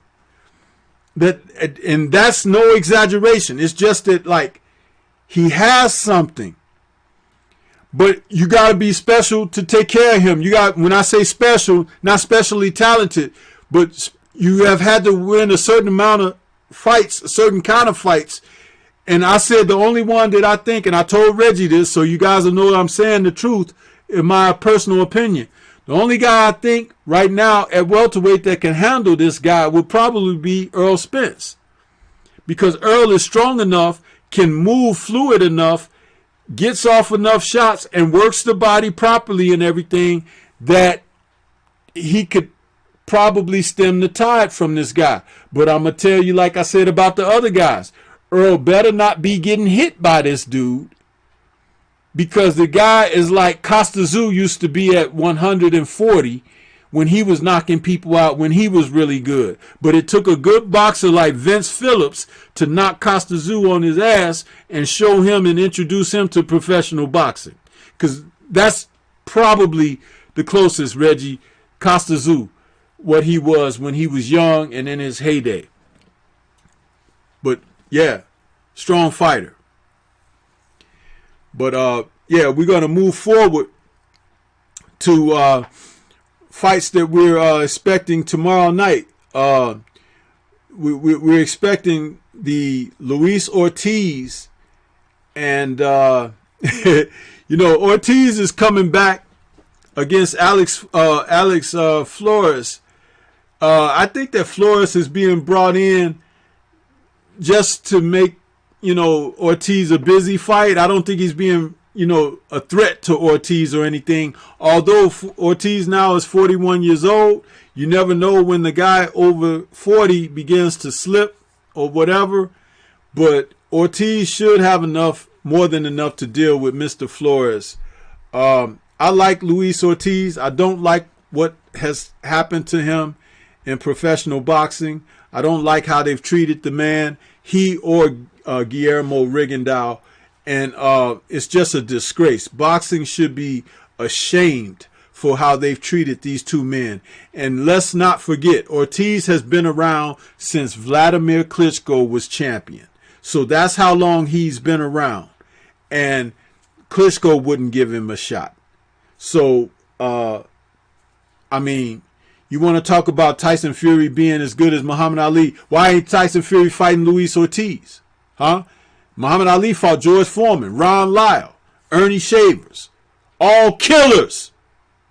Who has Tyson Fury fought? Get the hell out of here. Anyway, this fight will be televised on Fox tomorrow evening, 8 p.m. And that's the fight. That's a return match for return to the ring match for Luis Ortiz. And I expect him to stop this gentleman inside of 10 rounds, possibly around 7 or 8. But I'm not wishing that on Flores. I just think that Luis Ortiz is the type of fighter that can break a guy down. And his southpaw stance is, you know, it's confusing for orthodox fighters. So and by him being as strong as he is, can punch as well as he does, you got to be wary of him. But we do have to wonder, has the 2 knockouts to Deontay Wilder shaken Ortiz up to the degree that his ability to take punches may have changed? We'll find out. But what are your thoughts on this fight, Reggie? I think Luis Ortiz is about to crush this dude. I'm looking over this dude's record. He's been knocked out flat by Joseph Parker and by Charles Martin. I expect Luis Ortiz to look good and to earn a devastating left hook to the chin, knocking this guy out for his 3rd time as well. But that's my thoughts. So, like, Luis Ortiz been in here against the stiffer of the competition, giving Wilder 2 of the hardest fights he'd never fought, and only to be stopped by Deontay Wilder. And I don't see what this other dude is going to do, but I'm going to tune into that fight. But I think Luis Ortiz is going to knock him out within 5. Yeah. And don't forget, Reggie will be calling fights Saturday, and we'll have a post-fight show after the call of the fights.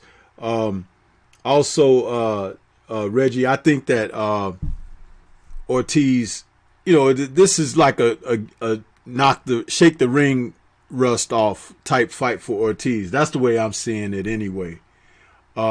We had a question in the chat where Eric R says, does he block like Winky Wright, Stormybman? And he was talking about Stanionis. So, yeah, high guard in a crouch a little bit, so it's hard to hit him. Very solid guy, man. You got to go and check out some highlights of him. You'll see what we're talking about. That kid is no joke, man. He is in the welterweight division. Looks like a middleweight or junior middleweight, but strong kid, man. Very strong. Thrill Hill says, I stepped out. Who are you guys talking about? Right now, we're talking about the Luis Ortiz, Alexander Flores fight tomorrow on Fox. But we want to get right ahead and straight to the fight of this coming weekend. And that'll be the fight that's taking place between Devin the Dream Haney, and he's taking Yuriokis Gamboa. I got it out finally, Reggie. Yuriokis Gamboa. I don't know. I was stumbling over that brother's name tonight. But, yeah, they're fighting tomorrow on the Zone. And this is a fight. Are you calling this one, Reggie? Oh, heck yeah. Yeah. Heck yeah. So we're looking forward to this. It's the return of the Dream. We're going to try to see what he does against the more experienced Gamboa, who is 40 years old but says he ain't done yet. And, well, he's 38, 39, something like that, almost 40. But he's saying that he's not done yet, and people are taking him lightly in this, and he's going to take the young kid to school. But, Reggie, I'm excited to see Devin again, and I want to see what Devin is able to do as opposed to what Tank was able to do against Gamboa. But I will say this as a handicap. Stormybman has his handicaps on this fight. You might as well keep crutches around because I'm going to have them. The fact that Gamboa hurt his Achilles in that fight against Tank, that's the sign of an old fighter. It's just like an old NBA player. You don't see the young guys snapping their Achilles and whatnot. You see the 39 and 38, 30, 40-year-old guys doing it. And that's what happened in this fight against Tank. So expect some type of injury or something if Haney is putting it on him pretty good, because the body just can't hold up like it used to. Boxing is a funny sport, just like the NBA, where when things begin to break down on you, that's how it happens. So, that's the thing. So, what are your thoughts on this fight for tomorrow night, Reggie? I got Devin Haney putting on a boxing clinic. I don't know if he'll stop him. I see Gamboa being a durable guy. Tank Davis didn't even stop Gamboa. I think the referee went in there to call a halt to the fight. But I think Devin's going to end up. The most I see coming out of it is the referee stopping it because he's just beating on Gamboa, and the possibility of an injury coming back, an Achilles injury at the age that Gamboa is. I believe, what'd you say, Gamboa is 39? So things are starting to fall apart. He got miles on him. I just think it's just going to be clinical work going in here from the young, fluid, fast Devin Haney. And I see him coming out victorious in this one. And don't see it coming out close unless Devin Haney gets to feeling himself a little bit too much, leaving himself open and vulnerable, something he can get caught. Can't take away from what Gamboa's ability to punch. Now, if Devin Haney's going out here styling on this guy, he cannot fall asleep. He cannot bore himself in this fight and end up getting caught with something. But other than that, I see him just putting a clinic on Gamboa. Yeah, absolutely. I see that as well. And let's just say he doesn't have to knock Gamboa out to look spectacular. If he looks spectacular as a boxing fighter in there tomorrow and just totally schools Gamboa, that's a feather in the cap for Devin Haney. Because let's not forget, he's not as old as Tank Davis, so he's not as strong necessarily. His body isn't totally matured as like Tank Davis at this particular point in his career. So we should not ask too much of Haney except for victory and solid victory. If it's spectacular victory, that's great for him. But I look forward to the fight. We get a chance to see this young brother and how, what he brings and what he does. And that's what we're looking for. But I'm telling you, the division is heating up with these guys out there performing the way that they do. So I look forward to that. Thrill Hill in the chat, Reggie says, I just checked him out talking about Stanionis. He says it was the welter you were talking about. Very strong. Yeah, man. We weren't exaggerating about this guy. You will hear about him. And he's going to beat some people you like. I guarantee that. If the fights take place. Yeah. So, that's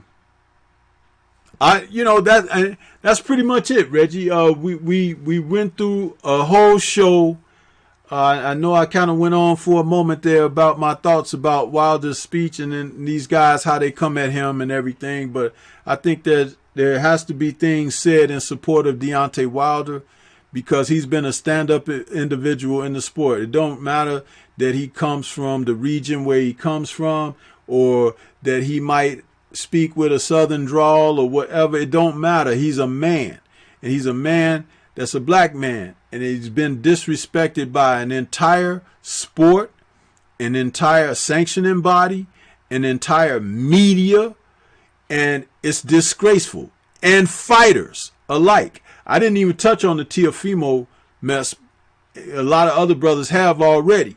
But I will say this, that the things that we're saying in lieu and support of the champ should be said. And the support should be there. Period. But yeah, any final thoughts, Reg? Man, no, another great show, man, and thanks for everyone who tuned in, man. We cook it, man. But look forward to these fights tomorrow. See what happened. Hopefully they give us some fireworks. I seen that Luis Ortiz card. There's nothing but heavyweights on there, so I think we should see some big knockouts on that card. But that's all I got, man. Great show, OG. Thanks, man, and great show to you as well. And if you can hang on this time for a moment after we close out, I just want to talk to you a minute. But okay, I was gonna say, can you hit me on the phone? Oh, okay, yeah, I'll do that.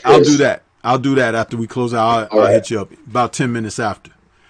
I wanted to say, do you know the start times on the Haney fight? Because we want to put it out there to make sure that people know when they can tune in. Yeah, give me 1 second. I'm pulling it up right now. Let's see. And I have,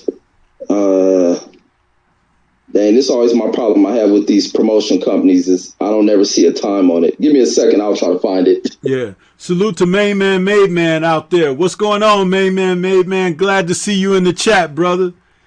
Appreciate you stopping by the channel, man. I hope we made it worth your while this evening.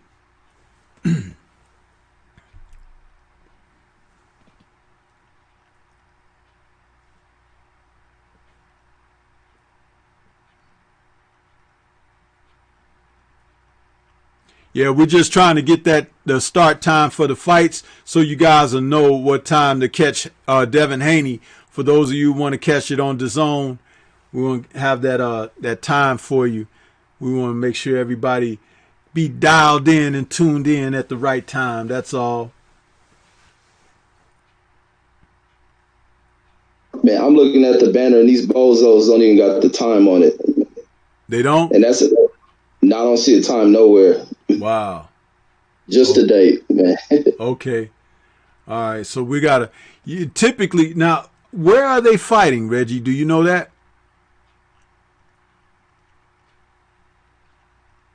Nope, I don't even know where they're fighting. I see promotional companies. I don't even know that.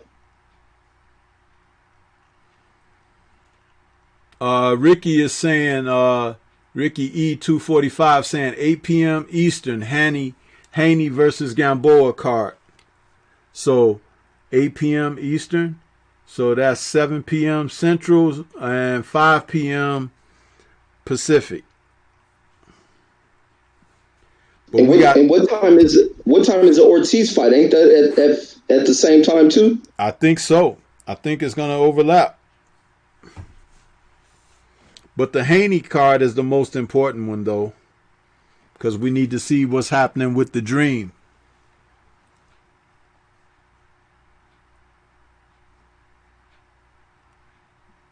Yeah, so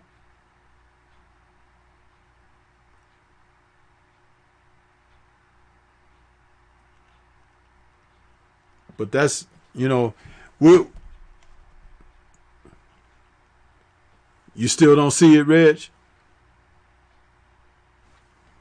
No, I'm going to Matchroom right now to see if they put a time on it as well. Let me see live. No, these promotional companies are some idiots, man. I mean, I'm looking for it and I don't see no time. All they saying is tomorrow, but just the most basic and slide, the smallest little bit is the pieces that they miss. Time is so important, but no, I don't even see the time on it. Oh, wait, here we go. Is this Saturday? There it is, 7 p.m., but it doesn't say what. I don't know if it's our time or if this is a UK being. I'm finding it on Matchroom. And it looks like the fight is from Florida. So it's saying fight night live, 7 p.m., but I don't know if that's Eastern time or what time he's given. So I'll try to look somewhere else. Yeah. Sorry, chat, that we're not able to give you this exact starting time on that card. But Ricky says that the Luis Ortiz card starts at 8 p.m. Eastern time on Fox. So that's 7 p.m. Central, which is right. What?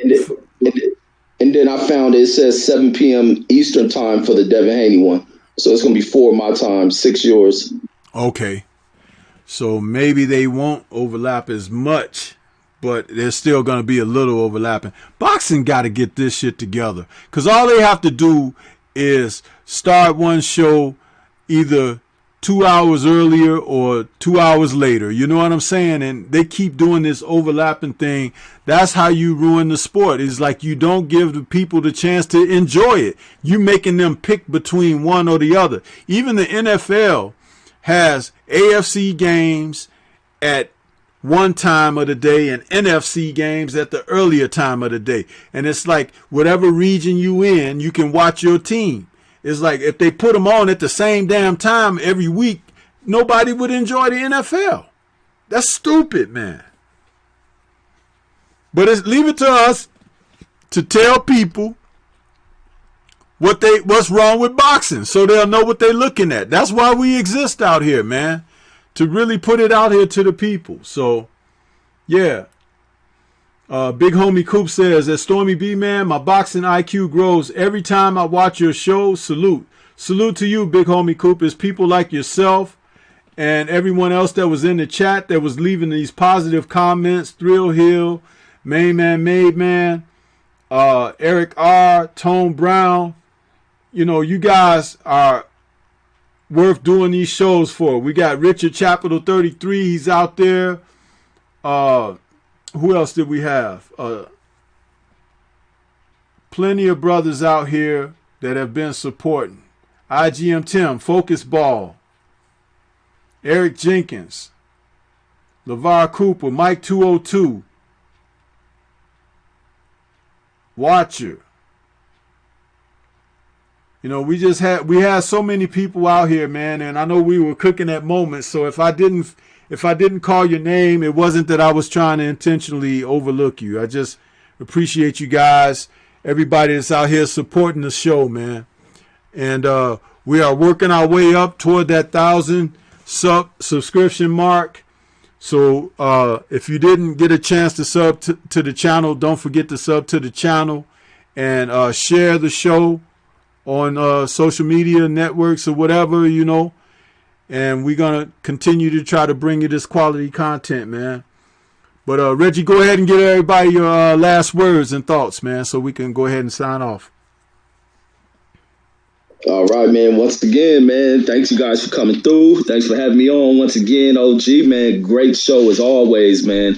Great topics, great subject matter, man. And, man, that's it, man. You guys can catch me on Boxing Conversations with Reggie Owens and also here with Stormybman on Fridays. And y'all make sure y'all hit that like button and hit that subscribe button as well. We almost there. Almost got the OG there, man. Aim to keep going. He ain't just going to 1,000. He's going beyond that. So y'all keep subscribing, tell a friend, share. But that's all I got. Yes, sir. And I appreciate you being a part of this. Reggie, you've been rocking with me for a long time. And I think we've just gotten better and better as we do this together as a collab, man. Really appreciate you coming in here and helping make the show what it's become. Because I think we finally hit that niche.